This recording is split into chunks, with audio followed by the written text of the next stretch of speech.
you're Christian. Well, I mean, she felt... Kaminsky. Yeah. Yes. Why? Because she I felt feel that like she I know some of you too. I know, yeah. And your name? Colleen. Colleen. Quite a turnout tonight. I don't think so. No. Your son's okay. What happened? What was he? Oh, and he's okay.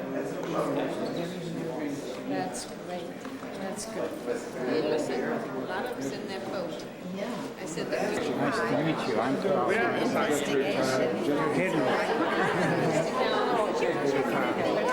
Scandal?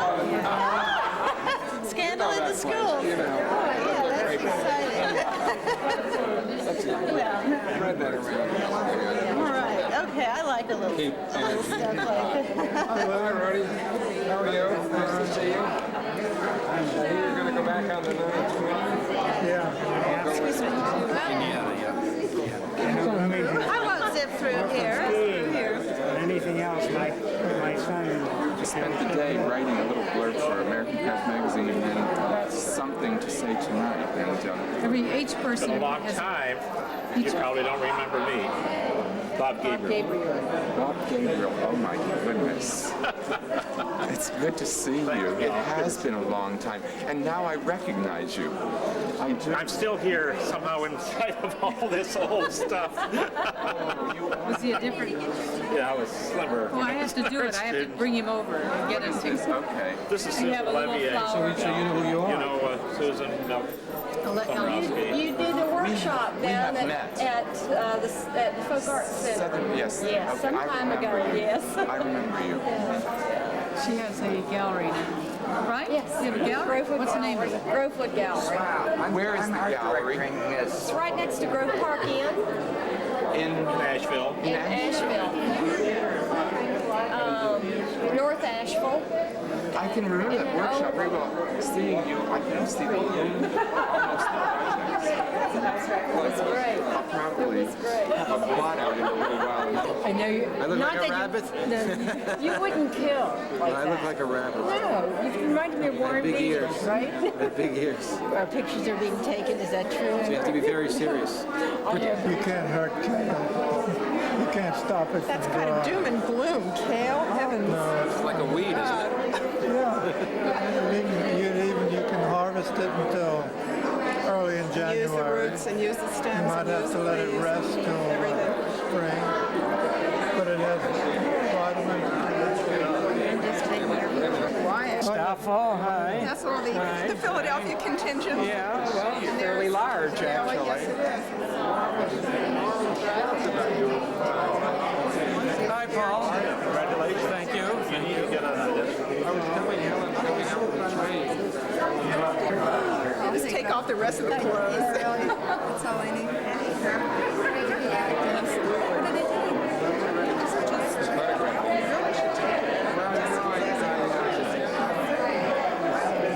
Really didn't come of age until the 70s in terms of being recognized. But I've done a lot. That's not my impression at all.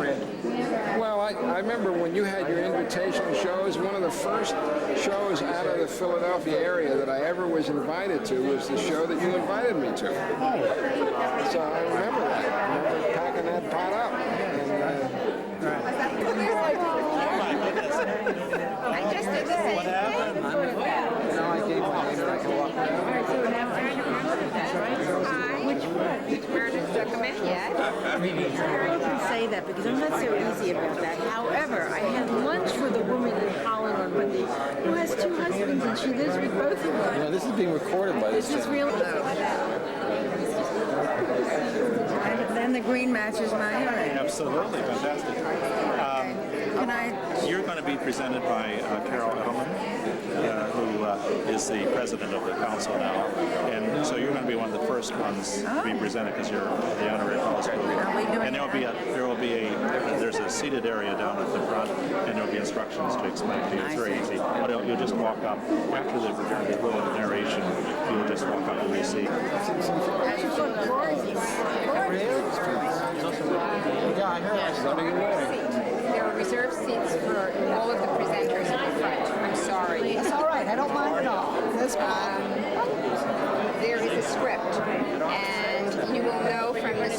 when it's your time to come up. I asked if you come up. We have to. No, I saw Raleigh, North Carolina. Oh, really? Really? For heaven's sakes. You liking living down there? Well, I think you started into computers. I started into computers, and I can think of No, I'll tell you, there are some lady that she's going to get, I think she's going to be made a fellow tonight. She just came in with a man with a gray hair and a little bow of gray hair. She came in.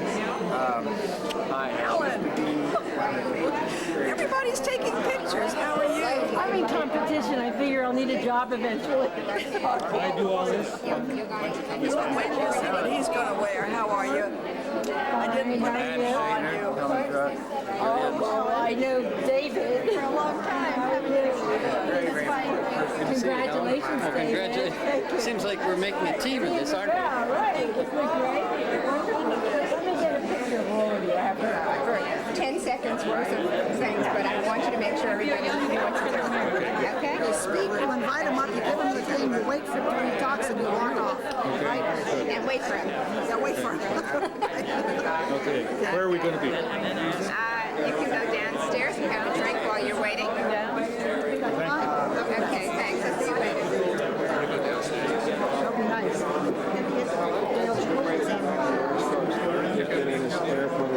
If you can sleep, Think it's it's making go to wonderful. But if you sleep. can't sleep, it's not so wonderful. Well, I can say the Army taught me that if I'm not standing, I can sleep. I mean, that's the only requisite. Have you seen Dan or Linda recently? I haven't. I don't know. Yeah. Seen them. You'll be asked to come up, and then you'll be given a pin and a certificate, and then you can make a few comments. Right at the end of that, we'll just walk off the platform. Okay, It's very simple. There's a narration in the whole thing for it. Okay. Good, very good. There's a reception and drinks downstairs. So make yourself at home. Is it open to the general people now? No, it's the people that are invited. Yeah, I mean, Soon, our soon. At 6:30, people will be coming. and then We're going to move people down. yes, they'll Okay, let's move on. Okay. Good. We'll see you.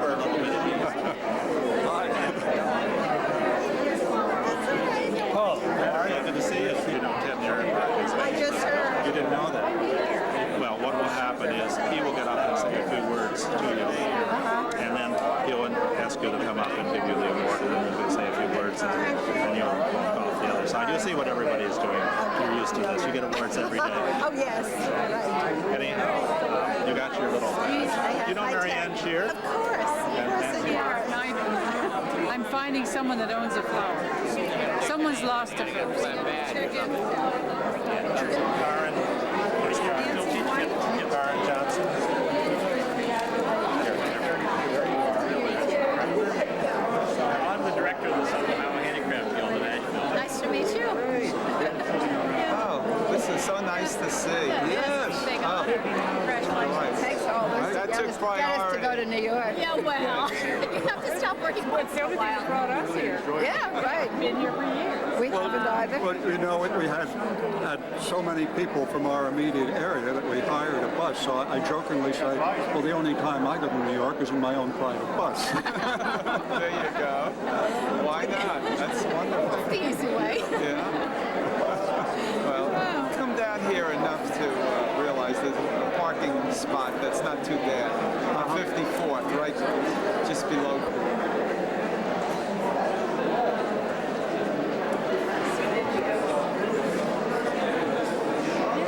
And I had a good time. He's having a good time. Yeah, he seems to have it all under control.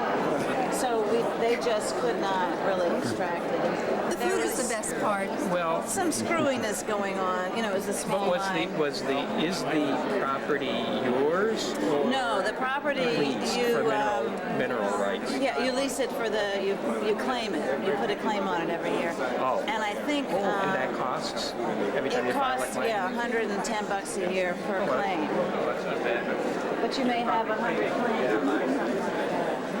And are you under any obligation then to mine it, or can you just? Yeah, you have to put so much work in. So my husband would go with his bobcat and move He could her. do that? Oh, okay. Caters, wine, and it would cost us, it would be $10,000 to do this auction. So you had to make You had to make a line. Yeah, I mean, I'm not saying yes, but You're doing his it's kind of something that you need energy private for. residence. Yeah. I know that I've got to start appreciating it. Their main place is right across I'm sure you've the done Navy Yard, and also they somebody who does done their it, but taxes. because it's all And she stands at the No. How long are you going to be here? I was just going to be here to have that This is Minerva Navrib, up She's our conference planner. She's the woman who takes care of all the hotel stuff. No, I'll drive.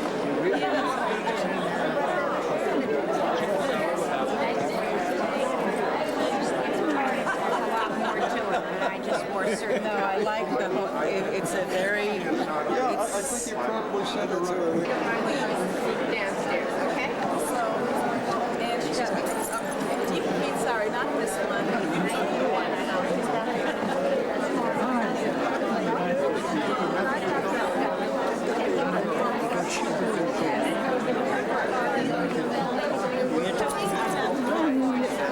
nice to see you coming to, well, maybe I hope in the fall. I know you get you done. Nice to see you.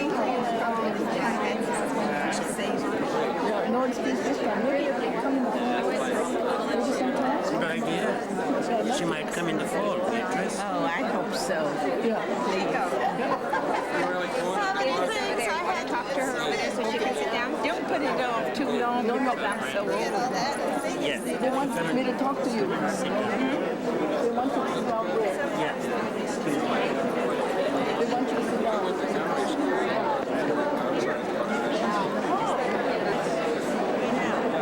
you later. Have fun tonight. Enjoy.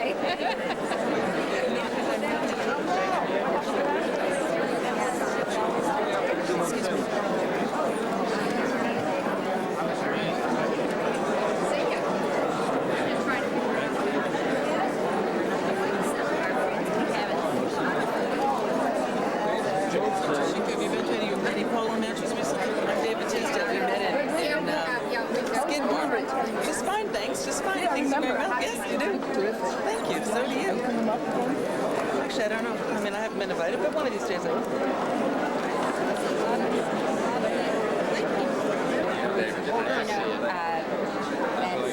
Beatrice Ward was here. Oh, yeah, probably. She has the old lady. She's 92 years old. My goodness.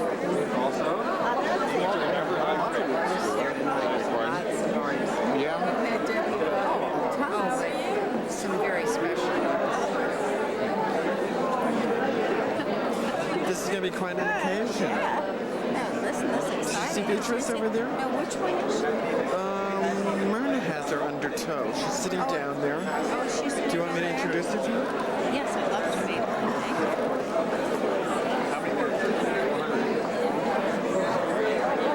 Oh, it's you again.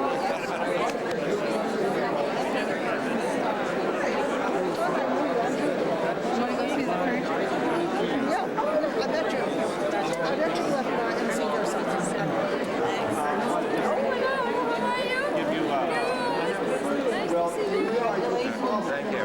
Daughter, Peter's coming on. Yes, I did. Great. I've been good. Fine. Fine. How are you doing? I walked over to Karl. You're not here anymore. It has your name on it. I know, until December, I think. Okay.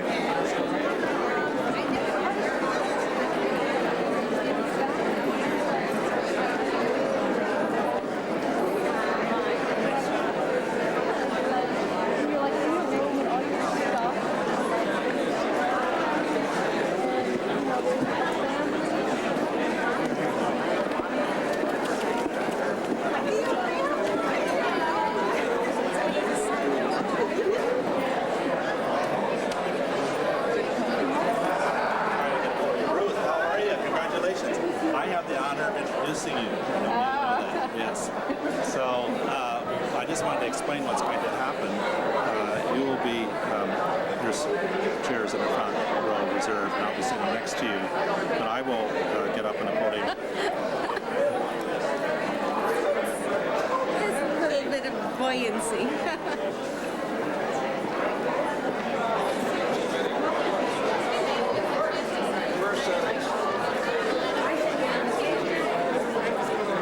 Never got in the way of creativity. That's right. Yeah, as long as we don't talk about money, then everything's all right. And then you're gonna have a drink there. No. I'm gonna go downstairs. No, that's right. No, you weren't married. You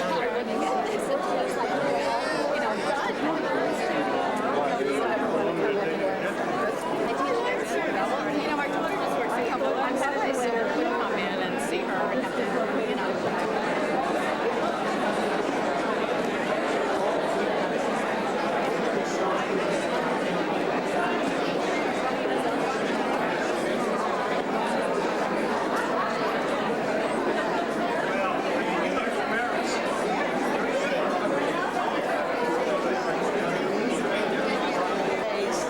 And I thought we would never make it. We got in on Amsterdam Avenue, right in Harlem. Look, Car didn't work, right? no, but people can in and out. Sidestepping us. It's a good friend of Abby's and she excuse me, where someone got behind us.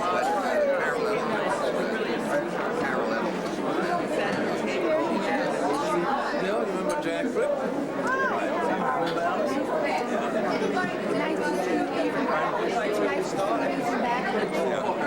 So constructing all of that this summer. So I don't even know when I'll even get out of Philadelphia this summer. Maybe next year. We have friends who are so The elders received this award once.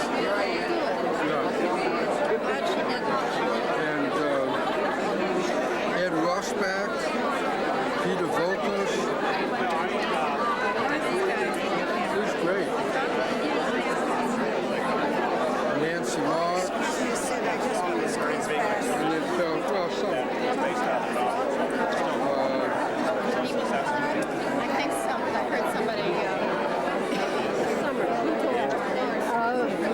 bothering to attend. You know, they get jaded by the end of July. You do this together. I would like to get us together like this. Stanley! Take a picture of this one. Marianne was the head of the Mellon School of Design, etc., and her husband was the president of the council. Oh, now he knows. See? Oh, now president of the council. Now, take us together. She did. And he's really done some nice stuff. See you. Remember, you said hello to Mildred. That's right. Sure, I know her. How are you? Nice to see you. We spent so much time. Yes, we did in Russia. But you must say not Mildred, Connie. Connie. Nobody knows me calls me Mildred. I know you as Mildred. I have to go out and be part of that. Okay, we'll do this like this cash. No, do it with Mary. Do it with Mary. Do it with Mary. Don't tell I'm out too. You're being filmed. Oh yeah, that's what I need. Well, that's all right. Folks always have their food in their mouth and a glass in their hand. You're on candid camera. He's been put up. My sister from Japan. Oh, is she here? Oh, good. Is she down there? Okay, I'll see you later. Thanks. Just, I don't know what to do. I'm not really inclined to have to get someone. Yeah, I know. Knows how to do it. I know.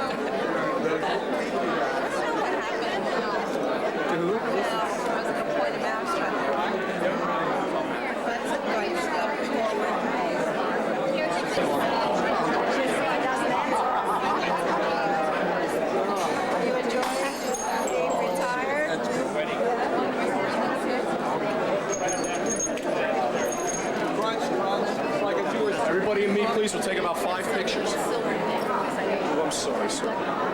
Good. Right at me, please. 1, 2.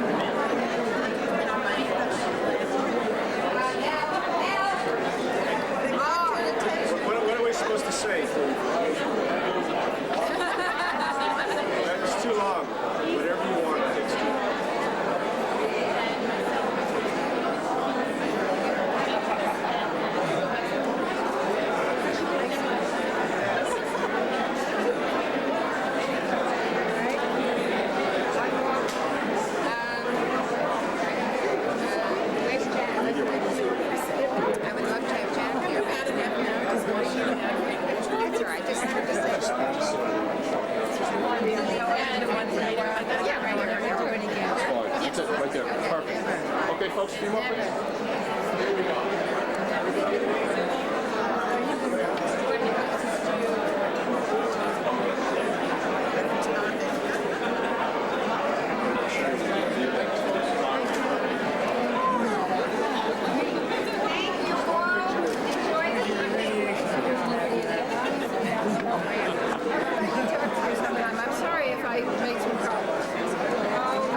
Make some statements, but I felt them considerably. I appreciate the fact that you were honest, but I didn't do it though, if I do. Your cousin is a photographer. I don't know how good she is, but here watching what they're doing.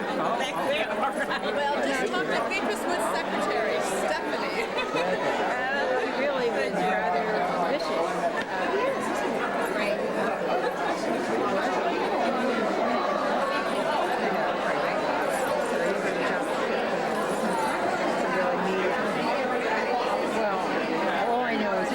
I just had one phone call from Franklin. Franklin called to tell me why I wasn't at the wedding. Constantly being photographed here. He's talking about the film. Did you hear about wanting to premiere it here on the East Coast?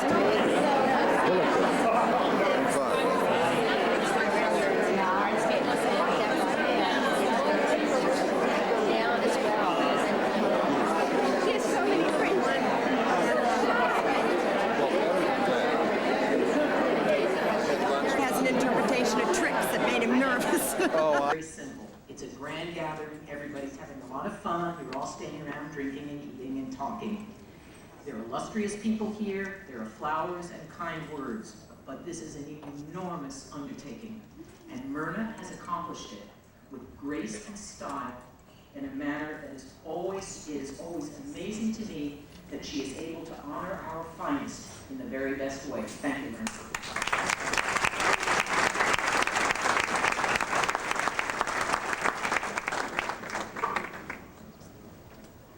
Would like to welcome all of you this evening, our distinguished honorees, presenters, and guests. The American Craft Council's award program was begun 22 years ago in 1970. Through the years, it has recognized individuals and institutions that have made significant contributions to the field. I am very proud to chair a committee that has the opportunity to acknowledge and honor those who have so enriched our lives by their exceptional work, by their teachings, by their philanthropy, just by caring, and a notable contribution to the advancement and recognition of the contemporary craft movement. Fellows are artists who have dedicated themselves to and practiced their craft for at least 25 years. And in many cases for much more than that, and who have been a major influence in the field. Both fellows and honorary fellows are elected by their peers, by members of the college. The College of Fellows is co-chaired by Sam Maloof and Paul Smith. Unfortunately, Sam cannot be with us this evening. He is being given an honorary award in Boston. He asked that I express his regrets of not being here and his congratulations to all of the honorees this evening. Nominations for these awards come from all sources, from the council board, from the general membership, and from professionals in the field. I am blessed with the most conscientious, knowledgeable, and thoughtful committee. Jacqueline and Lawson, Sam Maloof, Lois Moran, Rose Slifka, and Paul Smith. I cannot leave this podium without expressing my heartfelt appreciation to Lois Moran for her support, her advice, and her hands-on participation, and to her very overworked staff for all they've done to assist. I would also like to remind you that the August-September issue of American Craft Magazine will have a feature story on the 1992 Council Awards. And now, to make the first presentation of honorary fellows, Chairman of the American Craft Council Board, Karl Edelman.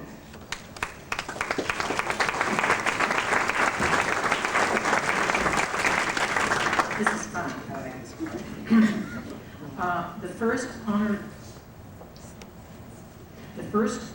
induction is for Mildred Constantine. Connie, if you don't know her, is a professional art historian. She has very broad and deep knowledge in all the forms of the visual arts. The respect that she has gained over the decades brings honor and perspective to the crafts movement, and I think this is a very important part of what she does for us. Among her accomplishments, 22 years as curator at the Modern Art Museum, at the Modern, creating landmark exhibitions. She's collaborated on 2 major books on fiber with Jack Leonard Larson, which greatly contributed to our appreciation and understanding of textile art. She's been a frequent juror at major exhibitions, both here and abroad.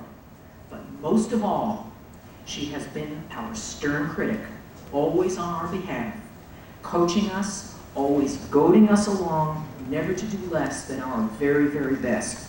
She has been a very good and special friend of craftsmen for 40 years. We salute you, Connie.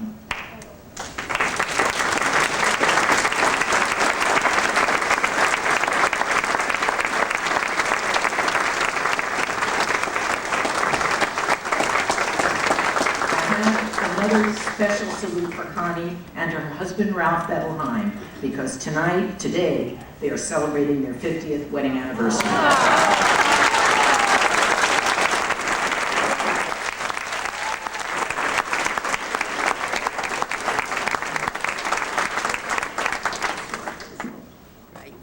If you survive 50 years of marriage, and you survive 60 years in the world of art, as an art historian, I can only say thank you to the artists, because without them, the art historian is nothing. Thank you.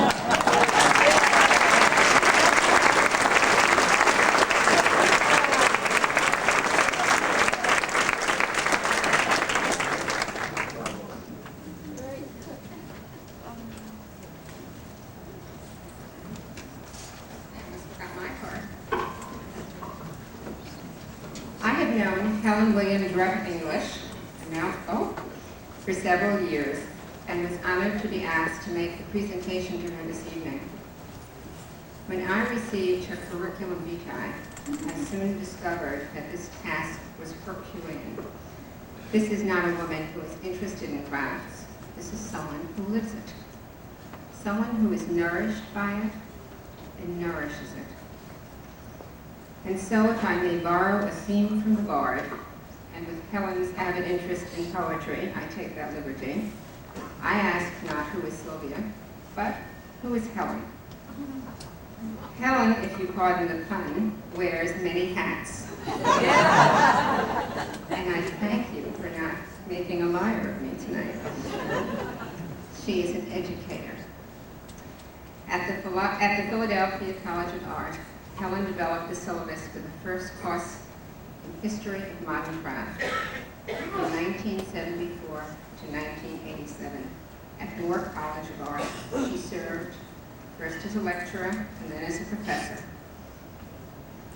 She has been and continues to be guest lecturer, a visiting professor, consultant. She also shares her vast store of knowledge through her participation in panels and juries, nationally and internationally. Helen is a curator, a true trailblazer. Since 1969, she has brought to the public meaningful exhibitions, painstakingly researched, bringing to each her expertise, her fine eye, and her determination to present a point of view. She is a collector.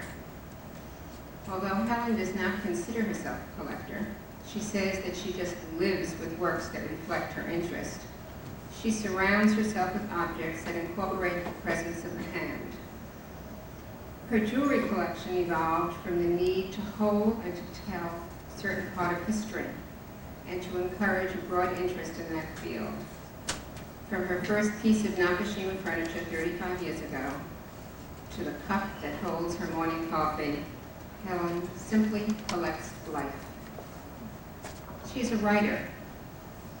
She has written any number of essays, monographs, articles, and catalogs. and she must know how to write grants, for she has received more than half a dozen grants from the Pennsylvania Council of the Arts and the NEA. She is an advocate for the craft. Having served on the advisory committee in 1977 for Philadelphia's first craft show, as a founding member of Collab 20th Century, whose main purpose was to develop a permanent collection in the field of 20th century decorative arts and design, she has continued to share her knowledge and her enthusiasm with whomever she can get to listen. And she's been successful in getting a myriad of individuals and institutions to sit up and take notice. She is founder and director of Helen Drutt Gallery, Philadelphia. She is a respected art dealer with an unfailing belief in the work. Philadelphia is certainly fortunate to have someone with Helen's foresight and drive in its midst. And we are indeed all fortunate to have Helen with her inimitable style and indefatigable drive. And last but not least, she's a loving mother, daughter, and friend. Who is Helen? Described in the Philadelphia Inquirer as the frenetic queen of crafts, she's a very special, complex woman who has enriched the lives of those she's touched. She has surely made her mark on the field of contemporary craft. She is not only an expert about her passion, she is passionate about her field of expertise. It is for this reason that it gives me great pleasure to install Helen Williams, Drutt English, into the American Craft Council's College of Fellows. Helen, please take over.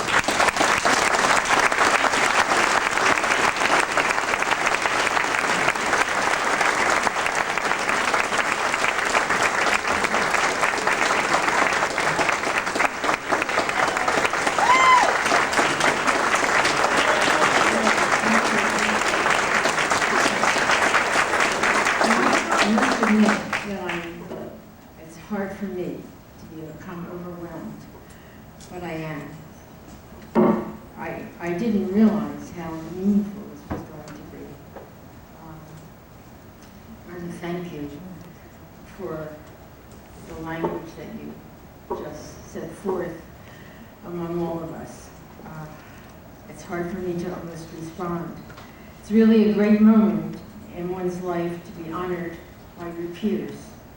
It's an even greater moment to have that honor shared with those whose contributions through their creative life have made your life possible. And that's what's happened to me.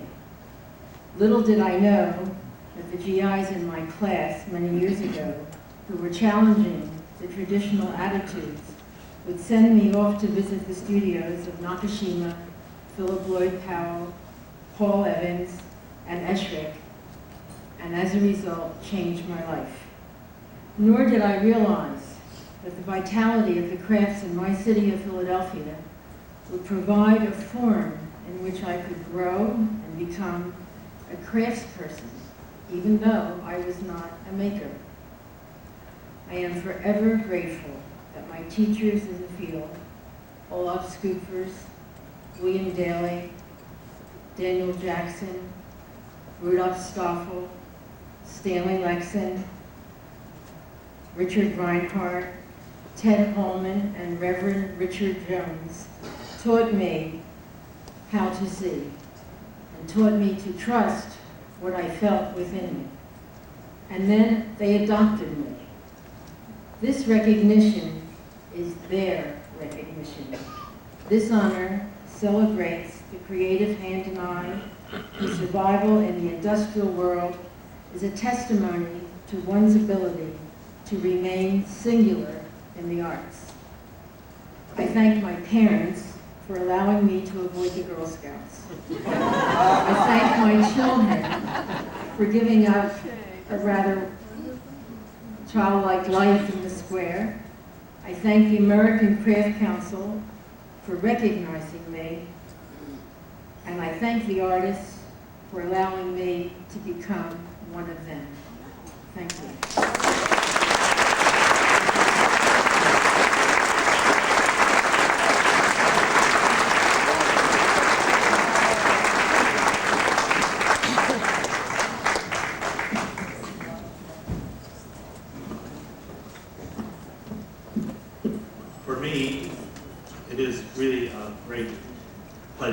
participate in this next honorary fellow award to a much respected museum colleague, Ruth DeYoung Kohler. I've had great admiration for the impressive program Ruth has developed during the past 24 years at the John Michael Kohler Art Center in Sheboygan, Wisconsin, where she began as assistant director in 1968 and has served as its director since 1972. As we all know, there have been a limited number of museum directors in the United States who have taken a leadership position in fostering the post-World War II craft movement. Ruth, from the beginning of her museum career, has taken personal interest in the artists who work in the craft media and given them much attention. In the late 60s, she curated an exhibition called Craft, an expanding definition. In 1973, 1 year after she became director, she organized a major show in American ceramics called The Plastic Earth. She's also given much attention to individual artists by honoring them with one artist shows and a very distinguished list of people like Jack Earl, Richard Posner, and Ray Gill, and even artists like Herman Statham and John McQueen have done special installation works in the galleries. Also important has been Ruth's interest in traditional craft with an international focus on such exhibitions as Hmong Art, Tradition and Change, to a report on crafts in Wisconsin. She's also developed a program to document and preserve the work of self-taught artists and visionaries in the field. Very, very important also is in the early 70s, she inspired a very special, unique and innovative arts and industry program at the Kohler Company, which has brought hundreds of artists to serve residences in the factory environment. Again, a visionary and unique effort, this ongoing program has given top artists an opportunity to develop new work in the industrial complex using materials and technology not common to the average studio artist. For me, her greatest achievement has and continues to be her vision and creativity in breaking down the superficial barriers that exist in the visual arts and in honoring each area with equal attention, whether it be a self-taught artist, an international celebrated artist, or a production fodder. Along with her masterful direction of the Kohler Art Center, she also finds time to serve on many advisory panels, including extensive involvement with the National Endowment for the Arts and many other national and state organizations. Among the many distinguished honors she holds is honorary membership in the National Council on Education for the Ceramic Arts, an organization being honored here today. In 1989, she was made a fellow of the Wisconsin Academy of Science, of Arts, and Letters. She's a member of the honorary board of the Renwick Alliance. And in 1984, she was given an honorary doctorate in humane letters at Lakeland College in Sheboygan, Wisconsin. Ruth, would you please step forward?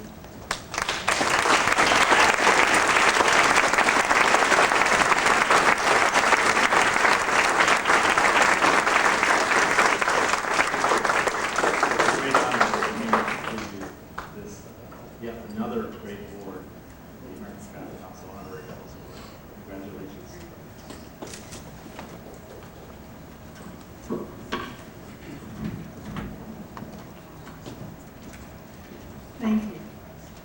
My education in the arts was very traditional.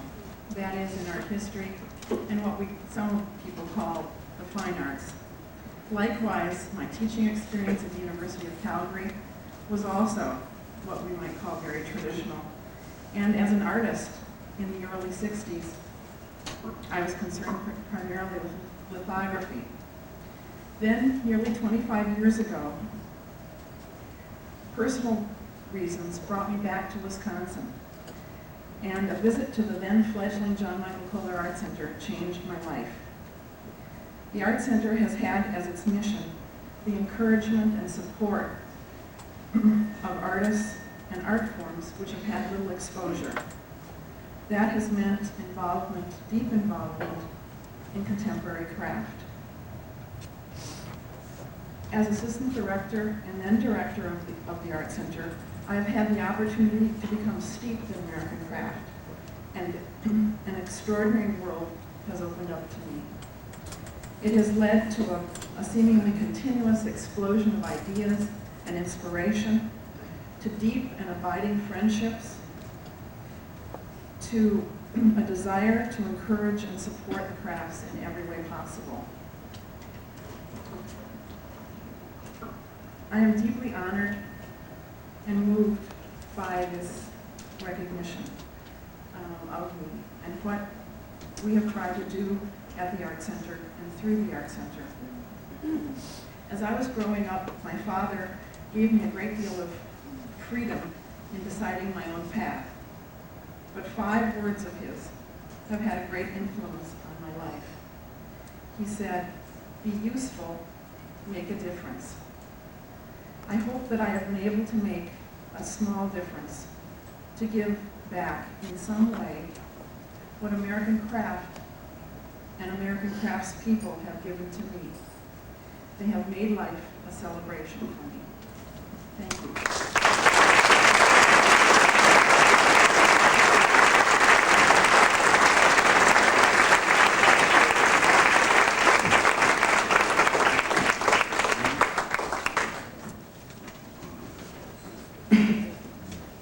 Bess and Harry Truman were in the White House, and the Dodgers were in Brooklyn back in 1948 when Edgar and Joyce Anderson set up shop. There were very few women woodworkers in post-World War II America. Of that group, Joyce is probably the only one who remains professionally active. Edgar, everyone calls him Shorty, studied engineering and architecture before and after service in World War II. In the School of Woodworking, both Andersons are totally self-taught. Joyce and Shorty are 2 distinct personalities who synergized intelligence, bottomless curiosity, and technical virtuosity with mutual respect and definite differences of opinion to create a strong body of consistently fresh work.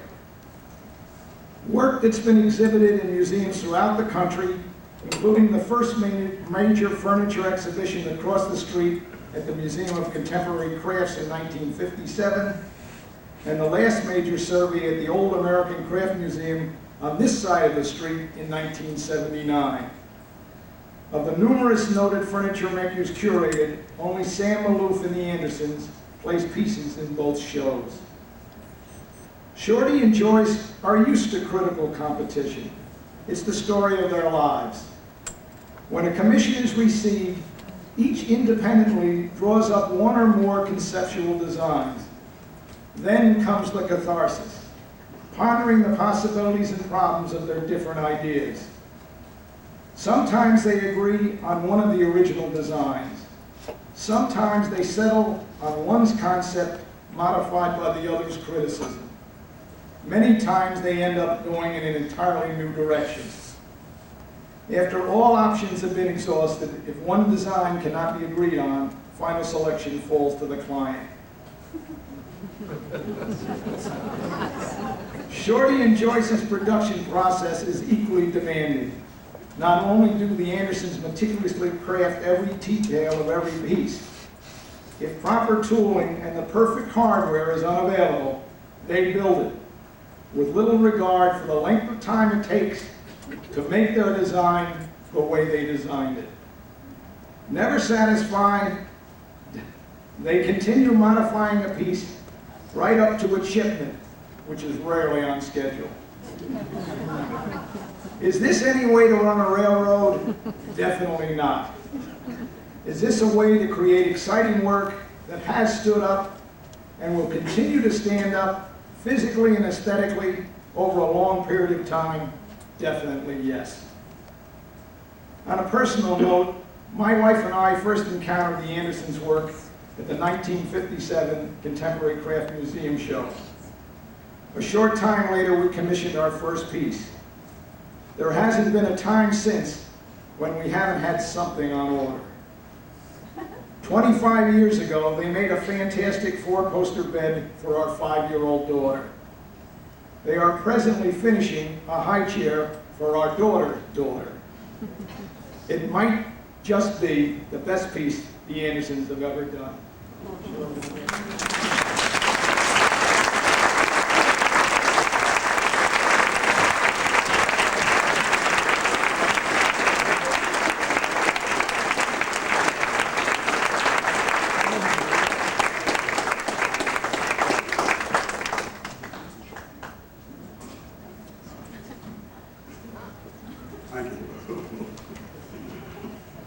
Joyce and I are honored by this recognition of our creative partnership, and we thank Lou Drutt for his reflections here. Sandy and Lou Drutt have been wonderful friends and patrons. Starting with their initiation of the craft world for us, they've extended their knowledgeable support throughout the whole craft community. They're the top of the list of those who helped us along the pathway towards this honor. There are many others on the top of the list. So many that we never quite reached the bottom. And I'm not trying to be the less, because there are many, many people out here that should be mentioned. As soon as I mention one, I'm going to have to honor the rest of them. So I want to thank you all our friends and our family and our predecessors, our fellow craftspersons and clients and supporters, and those who are just there when needed. Special thanks to the wonderful people of the American Craft Council who have followed in the tradition of Mrs. Webb. We would not be here celebrating today without your dedication and your patience with sometimes difficult craftsmen. Thank you all very much.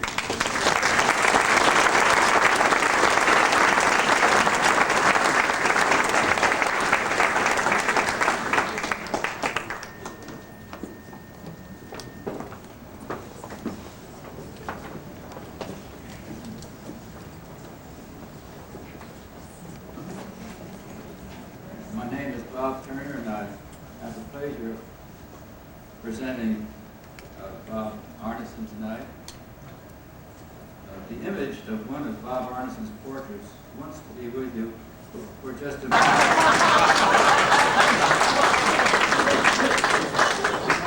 He can't stay with you because he has an aversion for talking about art. So I agreed to do this and do this with great pleasure. The ceramic art spread as artists like Shaw, Gilhooly, Nauman, and Undershirt emerged. In Arneson, the revolutionary energy brought to clay by Wilkos emerged in the form of, as many name it, thematic sculpture as personal myth. Rather than abstract or transcendent, the focus was on a common object, an event mixed with fantasy. From his 1961 No Return pop bottle to the busts of heroes of history, the work showed irreverence and wry humor, verbal and visual puns, enigma and ambiguity, puzzles he wants you to fathom. In this thematic sculpture, freely painted in large scale, a whole new dimension opened. There is the life-size portrait of Conk, which Jonathan Fairbanks of Boston Museum commented on. It's where the light bulb enters the head as idea, and not an entirely pleasant thing that happens. Arneson, he says, is a master of using satire and visceral emotion inherent in such cliches to communicate universal concepts. It is said that in the reaction to his sculpture, Arneson realized the power held by an object, yet he chose a medium known for lower recognition by art critics. As in the tumbled bricks of Fragment of Western Civilization, and in busts both self and others, there is at once self-mockery and a continuing concern for the human condition. Underlying the convincing presence, we recognize sensitivity, insight, sophisticated thinking, prodigious work and skill. Arneson's powerful drawings, lithographs with translucent color, and sculpture have been exhibited and collected internationally. Suzanne Foley states in the catalog ceramic sculpture, 6 artists, that's from the Whitney exhibit 1981, quote, his sculpture, both in theme and execution, is among the most poignant figure sculpture being created, end quote. Here is a phenomenon of the late 20th century, as well as a person of wit and grace. Unfortunately, for health reasons, Bob cannot be with us tonight, but a former student and good friend of Bob's, Hanno Ahrens, is here to accept this for Bob and ask Hanno Ahrens to come up.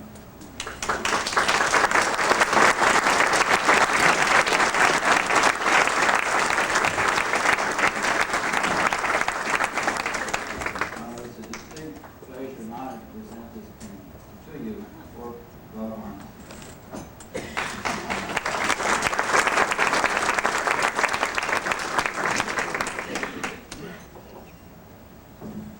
Well, I'm glad to be here to receive this from Bob tonight. And I'm very sorry he couldn't be here. I'm sure this would have meant a great deal to me. He's a great artist, craftsperson, and teacher. He's given a lot, and I'm one of the grateful recipients. Thank you.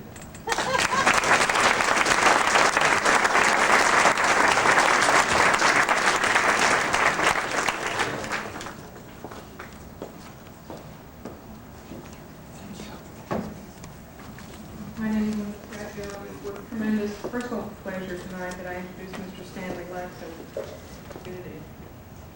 More recently, he has shared his research into advanced computer applications, specifically of the CAD/CAM system in design and its manufacture of three-dimensional objects. Among the many publications and private collections that include his work are the American Craft Museum, Yale University Art Gallery, Tokyo University of Fine Arts, Johnson Wax Collection, Pforzheim Museum of Jewelry in Germany, and Goldsmiths Hall in London. Believe me, this is a selected list. Recent awards include the 1989 Great Teacher Award from Temple University, as well as a Creative Achievement Award from Temple University. In 1984, he was a recipient of the Hazlitt Memorial Award for Excellence in the Arts in Pennsylvania. He received a citation from the Senate of Pennsylvania and from the House of Representatives of Pennsylvania. He's a charter member of the Society of North American Goldsmiths. A selected list of his fellowships and grants include 4 Mellon Foundation faculty incentive grants, 2 visual arts individual fellowship grants from the National Endowment for the Arts, and has had numerous exhibitions and a bibliography of books and catalogs that document his work that total more than 45. Recent lectures and workshops include computer-aided design for jewelry in Museum of Fine Arts, St. Petersburg, Florida, and Hands Off, Will the Computer Eliminate the Hand? This was a presentation that has been given several times. The one I attended was a Society of North American Goldsmiths Conference at Skidmore College in Saratoga Springs, New York. This man has had enormous influence on his students and contemporaries because of his visionary approach to the craft. Best illustrated, I think, by his own words, quote, I project a future in which creative individuals will be able to have a much greater effect on their society. The importance of an object is not how well crafted it is, but how communicative it is of the human condition. It's with enormous personal pleasure that I celebrate the American Craft Council, an organization that inspires and supports craft makers, by honoring a craftsman who has worked with such dedication to his craft. Stanley?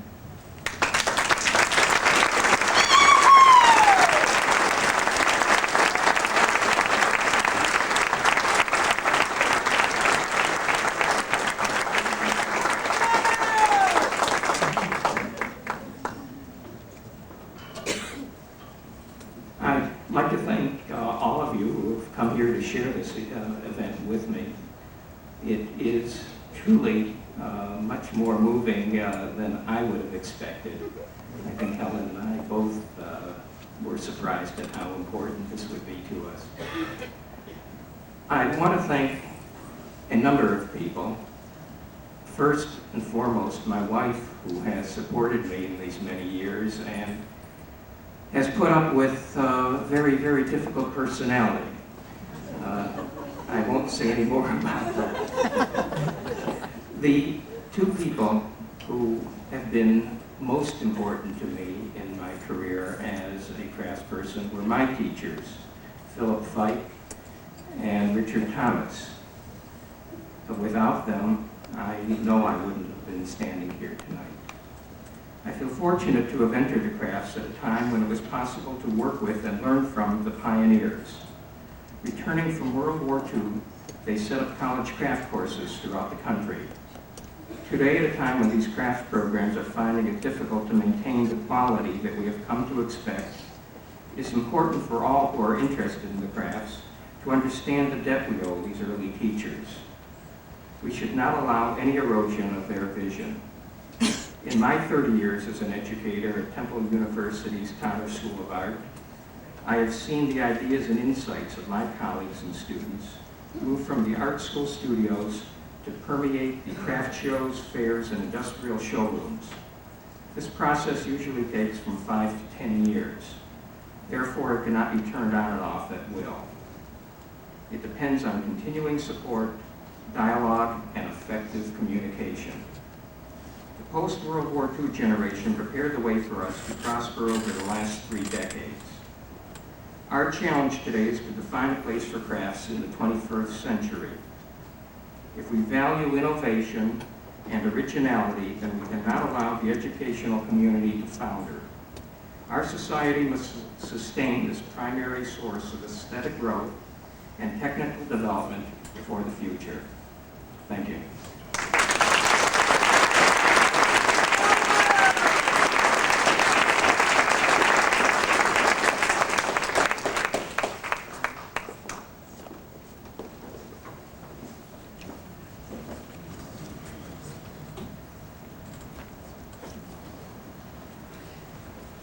I'm Joyce Moran from American Craft Magazine. Marvin Lipofsky was born in 1938 in Illinois. A graduate of the University in Urbana-Champaign in 1962. He also holds an MFA in sculpture from the University of Wisconsin-Madison, where he was among the first participants in Harvey Middleton's groundbreaking experiments in studio glass blowing. In 1964, he founded the glass department of the California College of Arts and Crafts, where he taught until 1987. A life member of the Glass Art Society, he edited its journal for 4 years and was its president in 1978 through 1980. His voluptuous blown glass sculptures with undulating line and translucent colors are in major collections here and abroad. Those are the biographical facts, but the wonder of the guy is his remarkable record of looking outward to places far from his Berkeley doorstep. An inveterate traveler since his first jaunt to Scandinavia in the 1960s, Marvin, more than anyone I can think of, has made the whole world his studio. Throughout the 70s and 80s, he was invited to factories and schools across Europe and in Asia and North America, where he blew glass and exchanged information with a network of glass artists. He has explained his worldly treks this way. It's the challenge of going someplace where I don't have full control over my environment and where I'm trying to exercise some rationale to deal with my work in that situation, trying to incorporate the feeling I get in that environment, sensing the uniqueness of the country or factory, and working with people I don't know. That's the real challenge, the uncertainty, and I like it. Tonight, we salute this global glass blower, Marvin Lipofsky.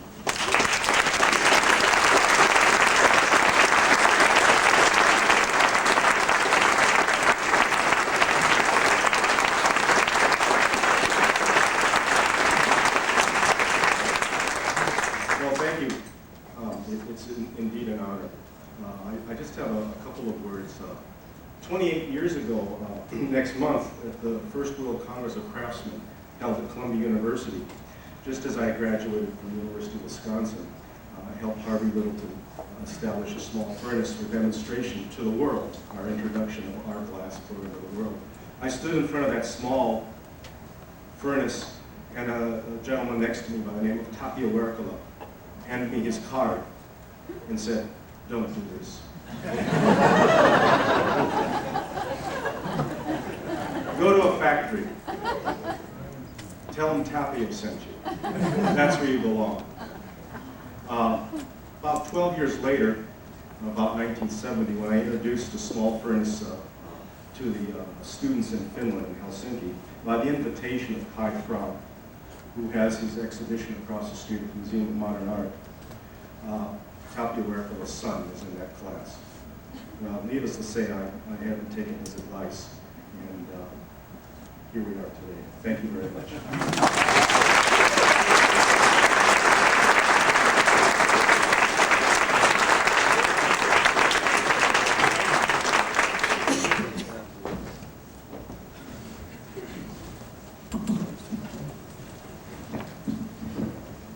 I'm Bob Levine. After graduating in 1933 from Indiana University with a BA in chemistry, Karl Martz became an apprentice at Brown County Pottery. He had already determined while at college that he wanted to be a potter. His scientific training as a chemist was to give him a great advantage in the development of his ceramic art. He went on to study ceramics at the graduate school at Ohio University.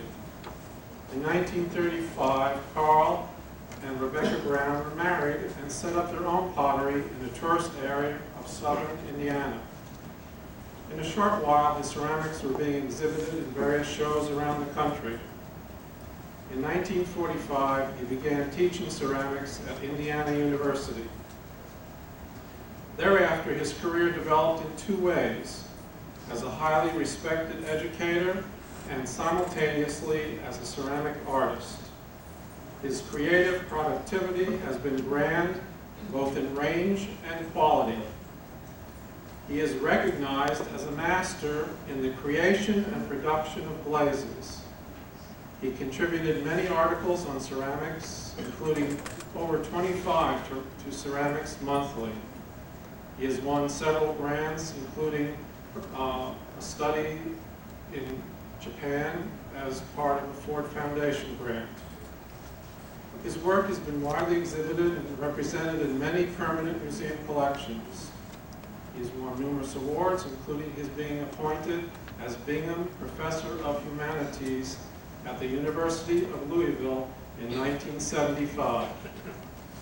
His teaching career spanned 32 years, culminating with him being named Professor Emeritus of Fine Arts, Ceramics, Henry R. Hope School of Fine Arts, Indiana University. In 1977, at the time of a major retrospective of Professor Martz's work, a colleague and friend of his, Theodore Bowie, wrote of him, "He is a quiet and unassuming man, devoted to his students and his work. He is the quiet potter, if you will, but to our great delight, he is also the complete potter for all seasons."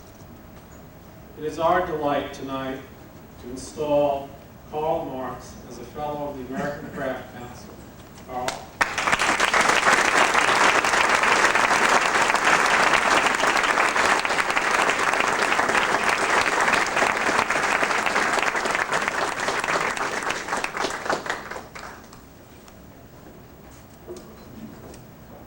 And also one of his students, David Hostetler, has given him a specially inscribed edition of his new book.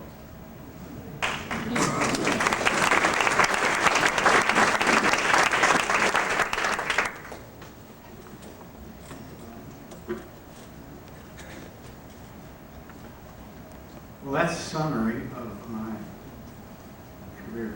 It sounded very easy the way it's described. But I'd like to tell you about the first kiln that I built. It shouldn't even have been It was made from a 20-gallon stoneware crock, and almost immediately shattered, collapsed. And when I think of that beginning, in fact, it has led to this night, very festive and memorable event. I'm as amazed as you are. Thank you very much.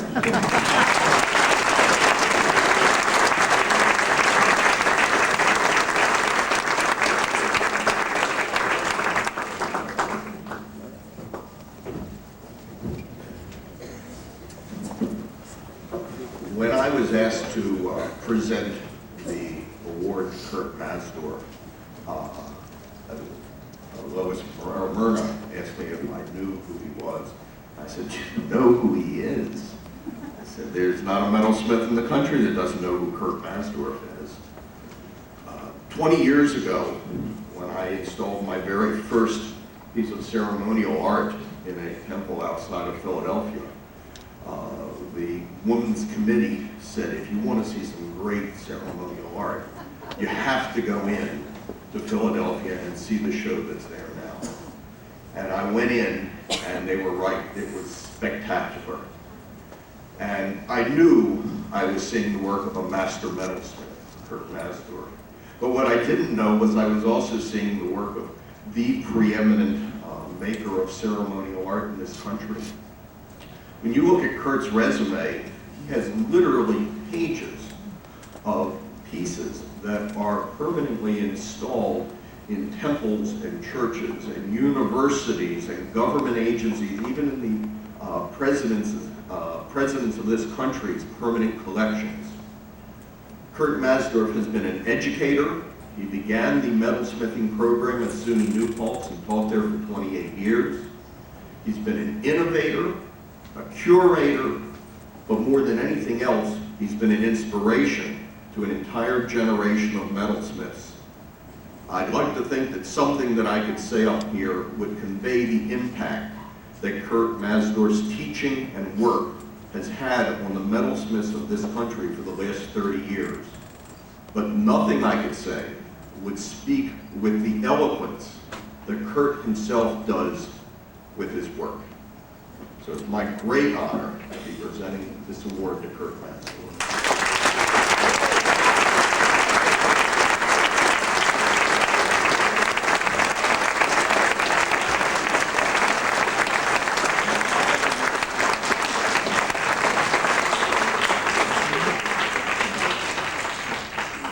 As they say, be sure your sins will find you out.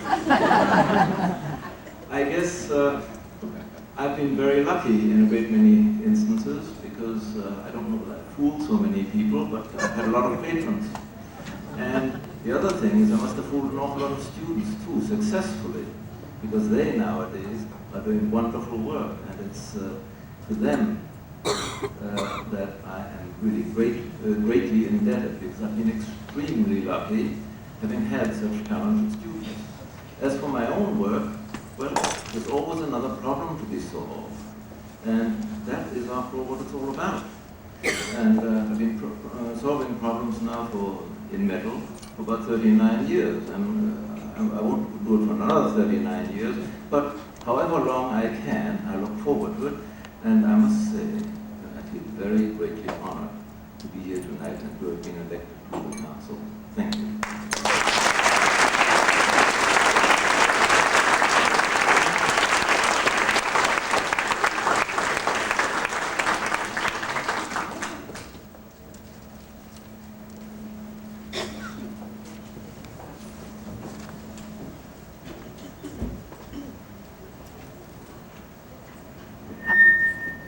Beat those things.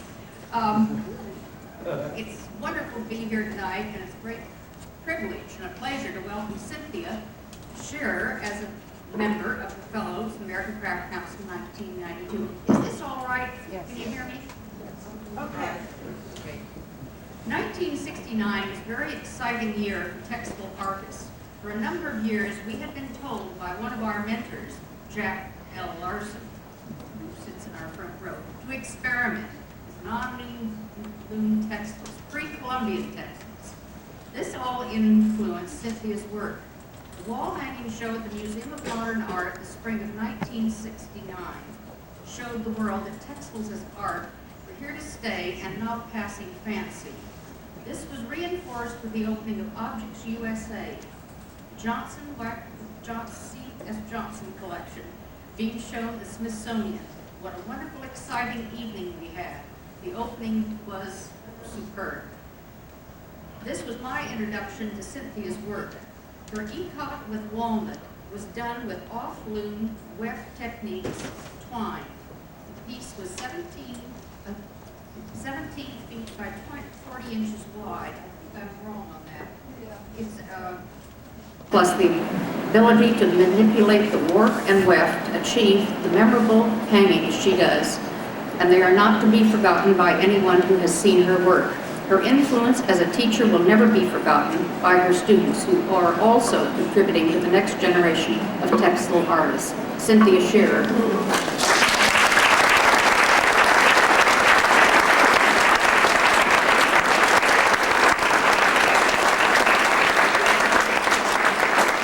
Actually, we didn't meet that night because I was busy having my first child.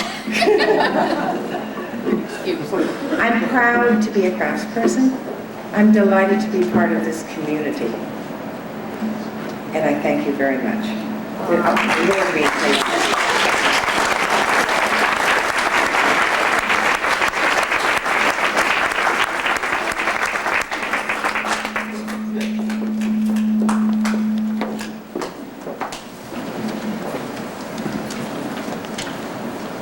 My name is Jerry Williams, and I'm here to introduce my friend David Shaner. David and I have known each other for a number of years, and so it was a great honor to be asked to speak about him a little bit. David Shaner is a distinguished potter, a teacher, a writer, and perhaps most of all, a distinguished husband of Anne. Hello, Anne. David lives in Big Fork, Montana, overlooking the rugged Swan Range, and it's a site surely that is a perfect preparation for this ascension to Mount Olympus. David can be honored here at the American Craft Council for innumerable contributions to the field. Firstly, I think he can be honored as a teacher, though not alone for that. His formal education began at Kutztown University in Pennsylvania, and later took place at Alfred University in New York, where he worked closely with Bob Turner and Dan Rhodes. And after Alfred, David Shaner was asked to become assistant professor of art at the University of Illinois in Urbana. And from there he moved with his family to Helena, Montana, where he became the director and resident potter at the renowned Archie Bray Foundation, where he was for 7 years. Since then, he's worked for 2 decades as an independent potter in Big Fork, Montana. From his studio in Big Fork, David has gone forth to hold dozens and dozens of workshops all over the country at colleges, universities, and craft centers. An entire generation of American potters has, at one time or another, watched him work and grown to appreciate deeply the skill, the knowledge of craft, and the love of art that his work and life represent. He has surely given back to the field at least an equal amount of what he received. David Shaner can also be honored for the superb quality of his pottery.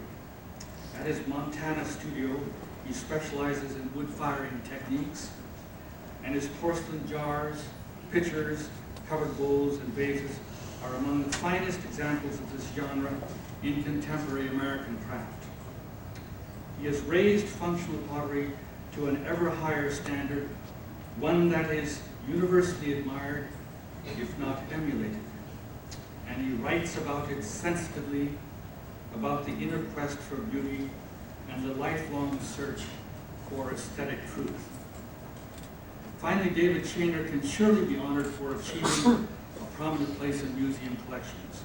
His pots are in some of the most prestigious American museums, the Everson Museum of Art, the Smithsonian Institution, the Philadelphia Museum of Art, the LA County Museum of Art, and of course the Museum of Contemporary Crafts, to name a few. His work is constantly seen in contemporary exhibitions such as Poetry of the Physical, A Century of American Ceramics, New Art Forums, NCECA conferences, and Syracuse Nationals, and many traveling exhibitions abroad, the USA Internationals in Europe, Africa, Japan, and even Argentina. On the basis of this fine work, he has received scholarships, honors from the Tiffany Foundation, from the National Council for Education in the Ceramic Arts, the National Endowment of the Arts, and he has been the recipient of Governor's Awards in his own state of Montana. David can be honored for all these accomplishments, I think. And if these were all, they would be enough. But of course, there's more. David Shaner, as a person, stands out among American craftsmen for the high sense of integrity that his work and life represent. He never deviated in purpose, nor compromised for expediency, in a life long devoted to making pots. His work is rooted in continuity, in that historical language of form that transcends fashion and styles and merges cultures and time.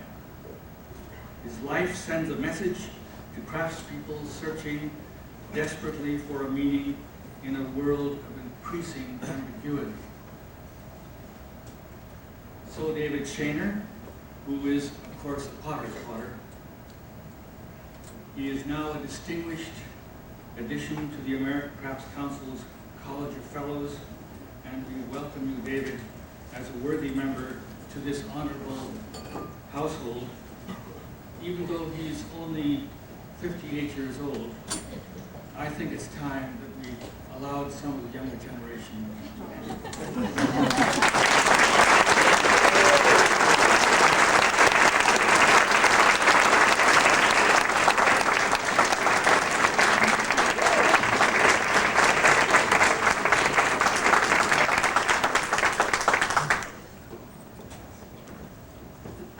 I guess 35 years passes very quickly when you're pursuing in life what you choose to do. I know Beatles things that's nothing at all, but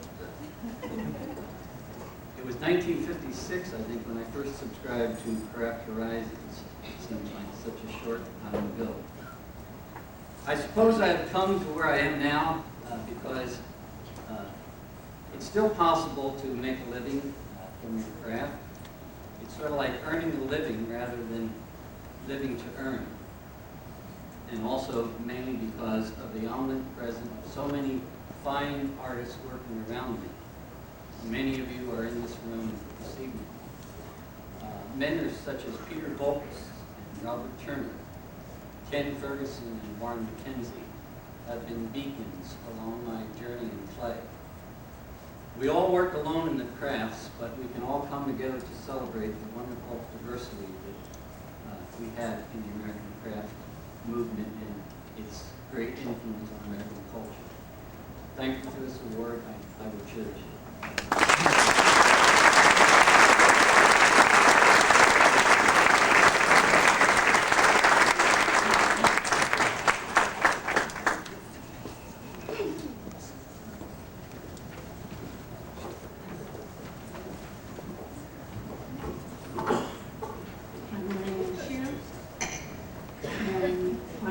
To talk about Someroski.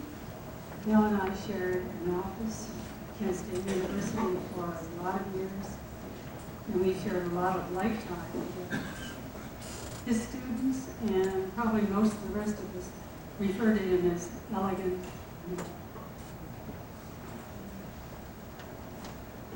This outspoken, shy, or soft-spoken, shy, dedicated man is possibly affecting most of the lives of everyone mentioned in his talk. Mel was born in Piney Fork, Ohio in 1932 and graduated valedictorian in his high school class as Wheeling, West Virginia. He immediately moved to Cleveland School of Art, and where he began his studies with Kenneth Bates, Charles Moscow, Paul Travis. I'm sure all these people are artists that, not all of them, but many of us would remember these people as great teachers. Peter Paul Dubanowitz, Provincetown's Henry Henchy. He traveled and studied in Europe, armed and supported with a major grant from the Alice Glenn Memorial Scholarship. He then returned to Cleveland, Art Institute, Penn State University, and Cranbrook Academy to complete his master's degree. One of his many grant awards placed him in Sri Lanka through a United States Educational and Cultural Exchange Program. Mel was commissioned to write the standard syllabi for public school systems and Ministry of Education. During his tour, he taught at the Government College of Arts and Crafts, and his work with Sri Lanka's Dombari knot weavers in Halawala. These are amazing words. It resulted in the production of a documentary film on traditional weaving processes. He was then invited to work with Hope Cook in Bangkok, Sikkim, where he produced another documentary film on traditional weaving techniques of that country. In 1970, the Kent State student's death deeply affected Mel. In his personal grief and frustration, he volunteered for paramedical work in the remote jungles of Nicaragua, in Colombia's Amazon basin in South America. Throughout the years, Mel's love for and interest in his students and education was manifested in the directions his work and talents dictated. In 1974, along with a loyal student following, he set up a summer workshop. Is this echoing? No? Is it echoing? He set up a summer workshop in production and handling in Stonington, Deer Isle, Maine. This coming summer opens his 18th year for this program. In 1974, feeling a keen need for change, Mel renewed his always serious interest in weaving by creating a performance group called Fiber. This group of talented artist performers has been invited to perform in Austria, Japan, and Poland, as well as a continuing activity in the United States. The tour in Poland probably altered Mel's life forever. In 1980, while there, and by invitation from the University of Warsaw, he lectured and taught weaving. He also visited Treblinka and Majdanek concentration camps. The horror of these death camps drove him to create a remarkable performance piece, a tribute to the victims who suffered and died there. He has continued to perform this memorial piece through the Cleveland Public Theater. And during the 1970s craft movement, Mel served as a delegate to the World Craft Council Conference in Mexico, Japan, and Austria, and was elected the World Crafts Council Deputy Vice President for the North American region. His numerous awards read like the world's who's who. Among these are the Canadian Design Center Award for Melmac Dinnerware Design and Distinguished Teaching Award presented by the Kent State University Foundation. And in this regard, a word must be said about the profound and lifelong effect his powerful teaching has had with his students. Along with true affection, Mel provides each with his thoughtful values always, and his intense respect for excellence in craft. His current creative enameling research has brought him the honor of being named Artist in Residence of the Farrell Corporation in Cleveland, Ohio, one of the world's leading producers of glass plates for the industry. Through his work with enamels, he and Kent State School of Art has been given a gift of an enormous 20-foot lie-down belt turns to be used for the continued research and development of enameling processing techniques. And just in case you never knew, our daughter Sydney would like you to know that those daily Scotch and milk cocktails that were delivered to your shower at Penley every day were her response to your wonderful teaching and a good friend, and I know where she stole the Scotch. And as a friend and a colleague and a true believer in you, I take very great pleasure on behalf of the American Craft Council in presenting the Fellow Award to you, Someroski.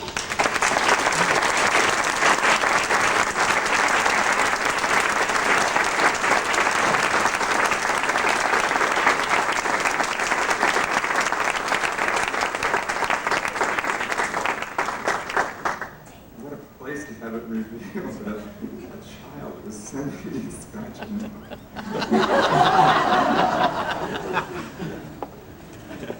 I think I have a couple of words I'd like to say. I could never be here tonight but for the input of others. To them I owe this honor in my life and my work. Thank you, my family, my mother, my father, and all. Thank you, my teachers and my heroes. There are so many of those. Special thanks to Caravaggio.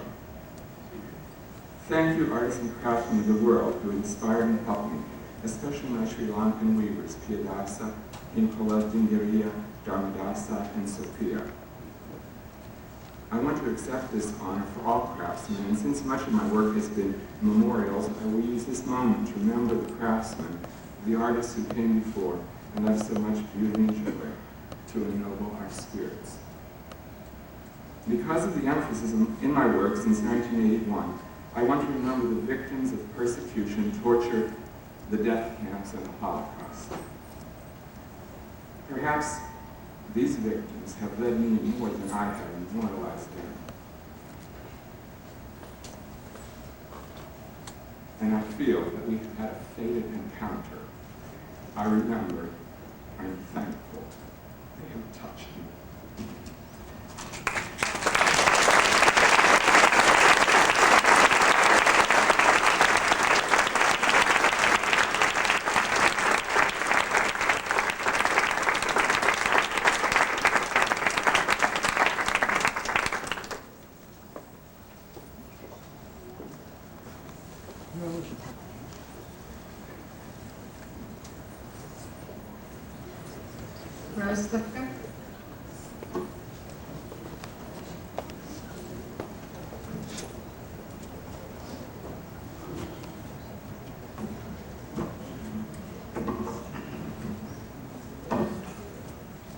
Still making it up as we go along.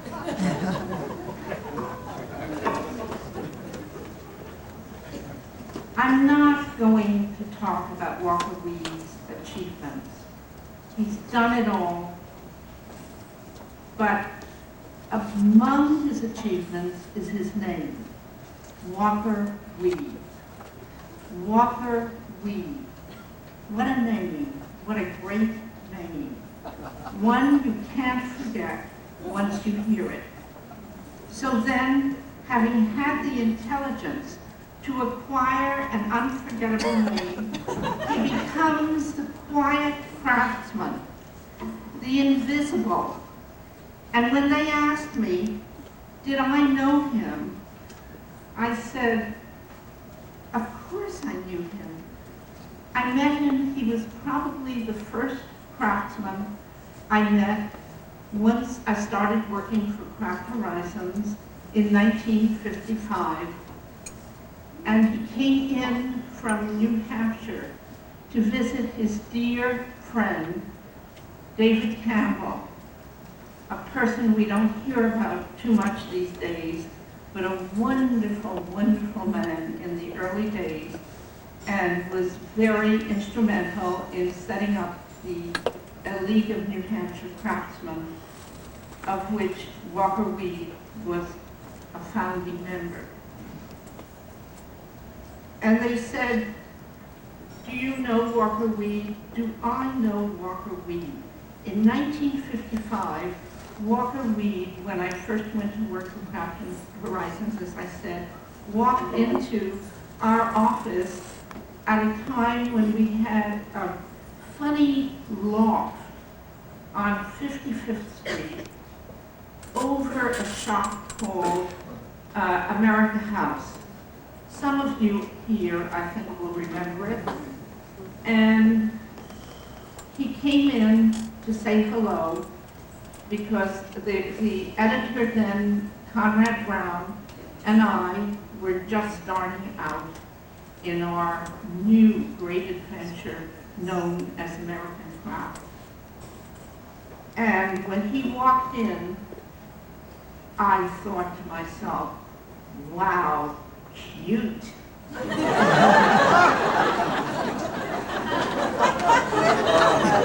I thought to myself, I am going to like this job.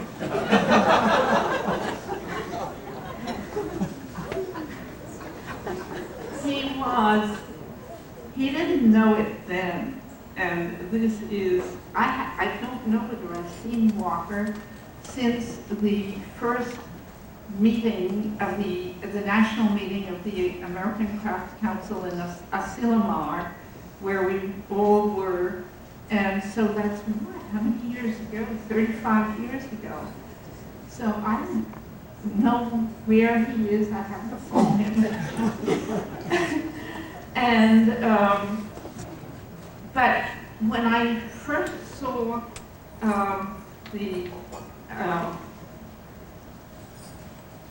he was exactly as I had pictured an American craftsman to be. Contained, quiet, muscular, very good looking, and walked in with modesty and at the same time total poise. And I myself, having been this young sophisticate from the art world of the 1950s, where my pals of the day were Bill de Kooning and Franz Klein, and at those times when nobody knew who they really were, including themselves. And so Walker Weed to me was very exotic. An honest-to-God craftsman who looked exactly as I had imagined a craftsman to be. A New England craftsman. So he not only looked the part, he was the real thing. My introduction in those days to craft actually was through furniture. I had first come across the work of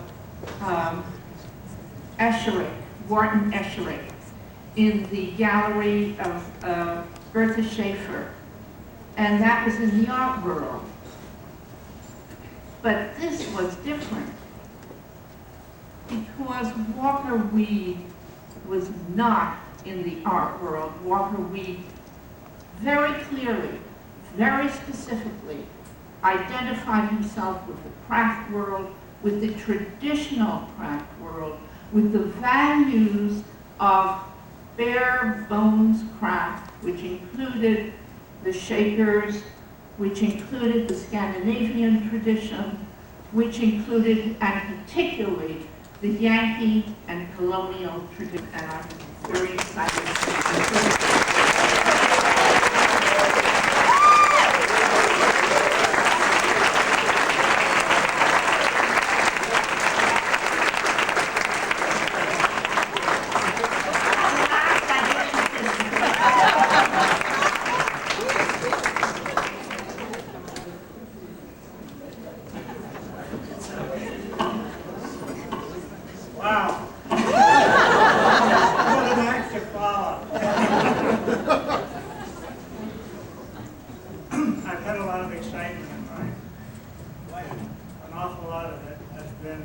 associated with the crafts. And I think very fondly of my first days with the ACC, the meetings of the Garrison, Mrs. Webb, Dave Campbell, and all the other early members of that advisory group, by helping me to meet other craftsmen and to promote my own work. Thank you very much.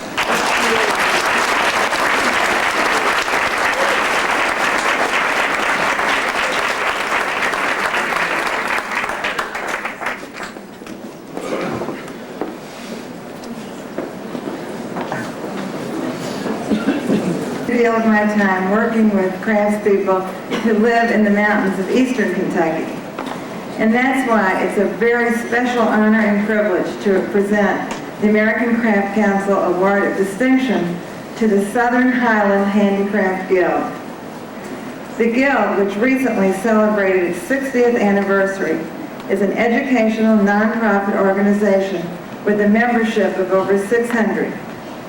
It serves craftspeople from the mountain areas of 9 states: Kentucky, Tennessee, the Virginias, the Carolinas, Georgia, Alabama, and Maryland. In December of 1928, a small group from the areas of North Carolina, Kentucky, and Tennessee met in Penland, North Carolina to discuss the significance of handicrafts to the mountain people, the value of creative work and individual expression, and the possible accomplishments of a cooperative organization. 1 year later, in 1929, a larger group met to work out the foundation for such an organization, which would advance the crafts of the entire region. And by 1930, the Southern Mountain Handicraft Guild held its first cooperative exhibition and adopted its constitution and bylaws. During the next 60 years, there have been many, many changes, including their name, and many, many, many accomplishments. The Guild has worked to instill and maintain standards of excellence in the design and workmanship of crafts taught, produced, and sold in the area. I accept this award on behalf of the several hundred members of our organization, both current and past. Some of the people who were at that organizing meeting at Penland not only went on to start the Southern Highland Handicraft Guild, but they also made a tremendous contribution to the craft world. One of them was Lucy Morgan, who started Penland School, who was a member of my family. Another was Marion Hurd, who was director of Aramont. Though she was not there at that original meeting, she was certainly an organizer early on. They made a tremendous impact on my life personally. But the Guild itself has contributed to the betterment and the well-being of so many craftspeople in our region and far beyond. They have also worked tirelessly toward preservation of traditional crafts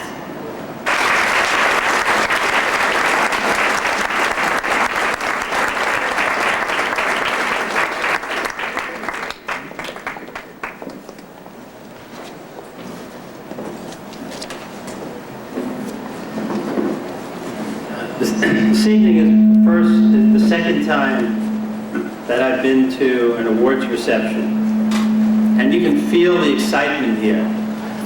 You can feel the history. You can feel the respect. You can feel the love.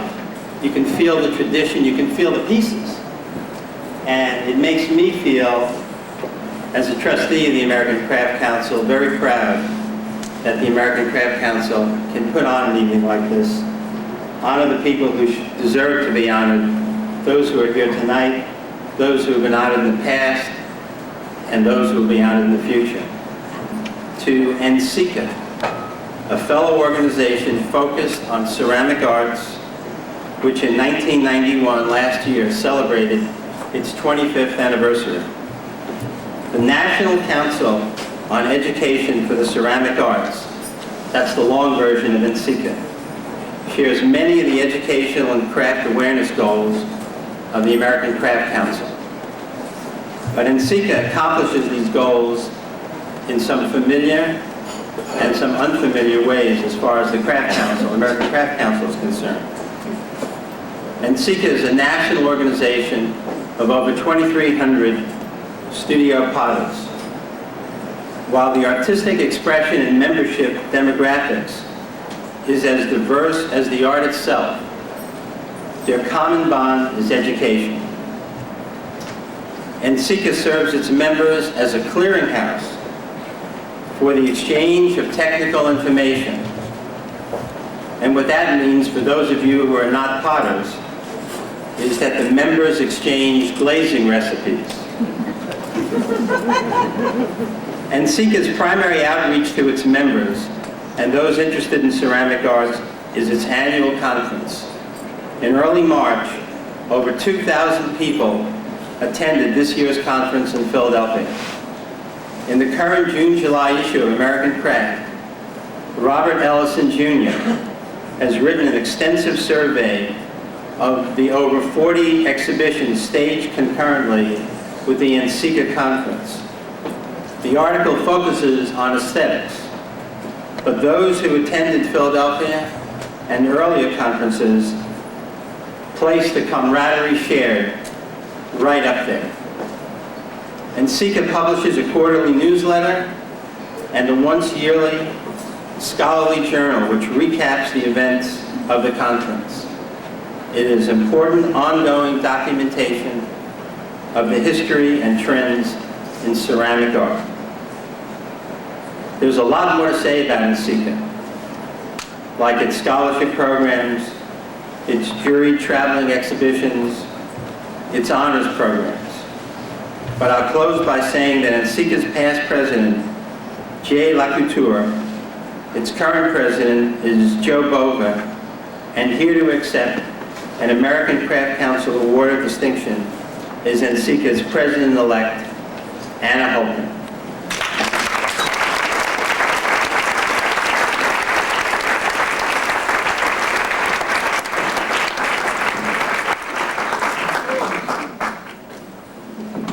Thank you, Mr. Levine. The National Council on Education for the Ceramic Arts thanks the American Craft Council for this honor. Until now, NCECA's hard work has been rewarded by the ever-growing support of its members. This award illustrates the appreciation of NCECA's contributions to our crafts family. It is in this family spirit NCECA accepts this prestigious award. Thank you.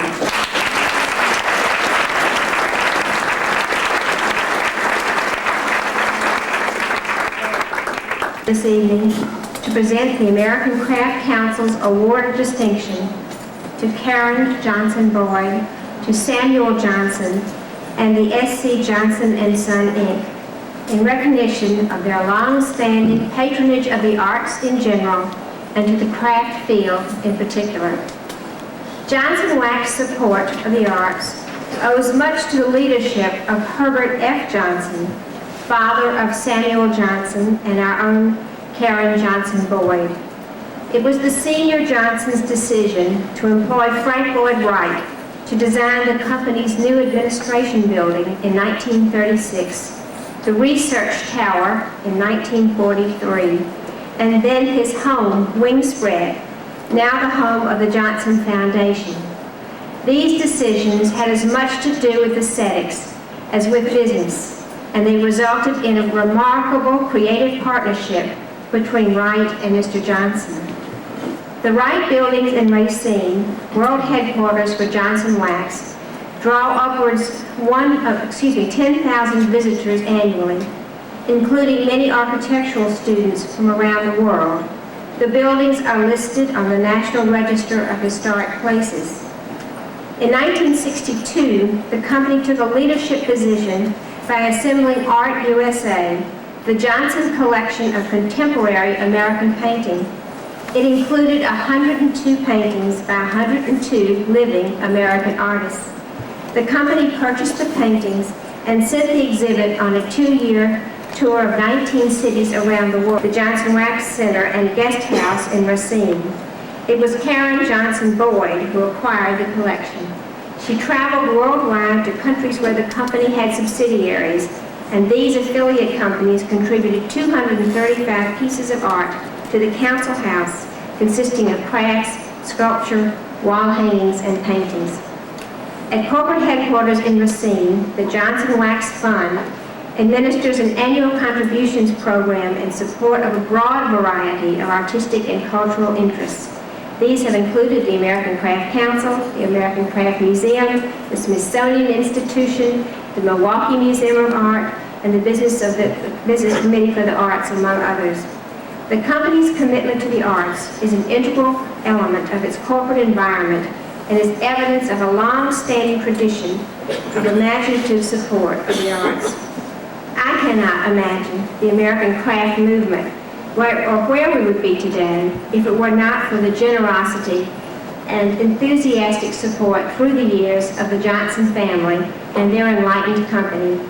We are truly blessed by the love and concern that the Johnsons have showered upon our cause and our organization for decades.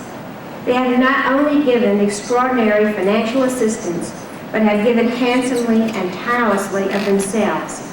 For many years, Samuel Johnson served as a valued trustee of the American Craft Council, and upon his retirement in 1981, Sam was succeeded as a board member by his sister, Karen Johnson Boyd, who continues her involvement today. Karen has served the American Craft Council and the American Craft Museum with the greatest of distinction. With her quiet, unassuming, but knowledgeable and nurturing manner, she has made so many things happen to these organizations.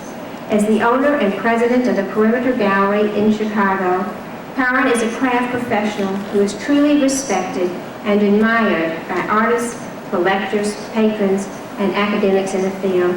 Please, family, Karen Joy Johnson Boyd, Samuel Johnson, and the S.C. Johnson Company.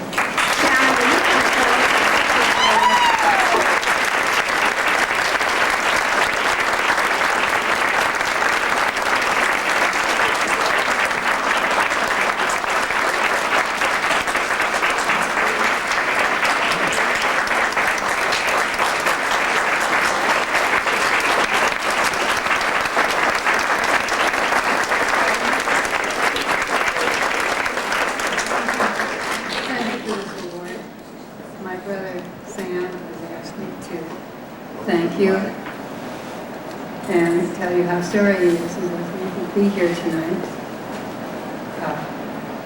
Everyone at the company is very thrilled to have the award as well.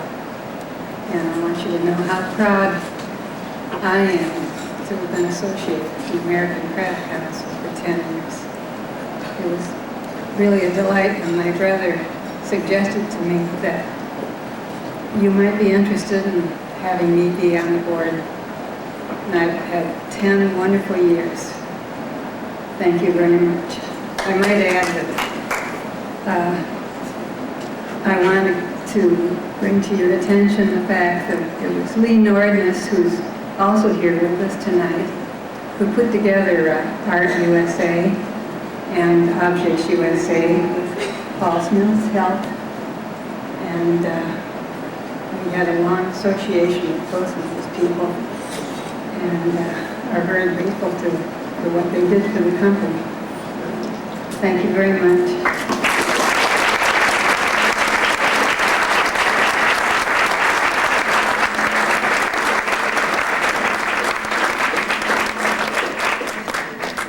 It's Ted Nierenberg. This evening, or when I arrived this evening, Sidney Rossoff handed me a message because Lee Glover, whom many of you know, and has served as a trustee for almost 25 years, had hoped to be here tonight and couldn't be. But he asked Sidney, when he was in very ill health, to please take this message down. Congratulations, Nancy Marks, one of those great persons that quietly does important work and is one of the reasons that ACC has survived. I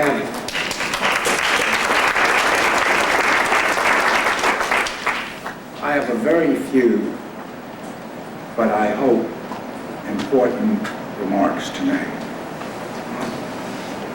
Nancy Martz has been a trustee for almost 15 years. In my best judgment, we have never had such a devoted, fine, superb trustee.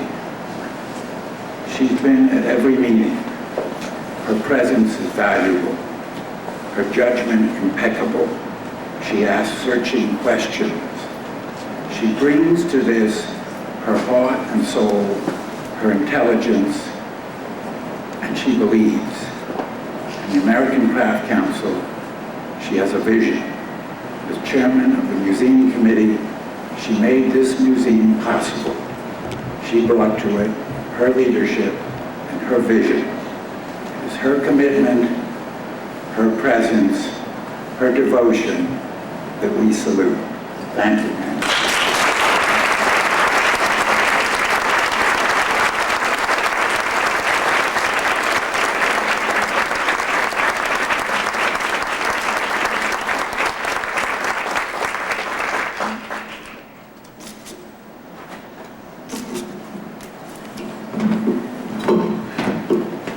I'm very, very honored. And I'm very touched that this award was presented to me by Ted Nierenberg. It all really started because of a luncheon that Ted Nierenberg and my friend Barbara Rockefeller had invited me to in 1979.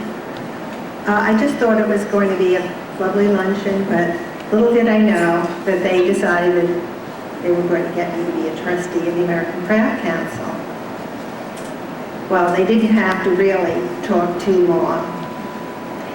And with that luncheon, my whole life was changed. I'm very pleased that my children are here tonight because for many, many years they have heard me come home from meetings and speak about the incredible, incredible people I had met in the craft community. And I think most of them are here tonight, and I'm so happy that you're here to meet them. The year that I did become a trustee, 1979, I had the privilege of meeting the legendary Aileen Osborn Webb. She was 87 years old in 1979, and it was her last year. And yet, the evening that she took me aside and spoke to me about the American Craft Council, she spoke about the future and about her aspirations for the Craft Council. Well, it's 1992, and ACC is still changing, moving forward, meeting the needs of an ever-changing craft world. I know Mrs. Webb would approve. She was an inspirational lady, so I'm especially proud to accept this wonderful award, this award that bears her name. Thank you so much.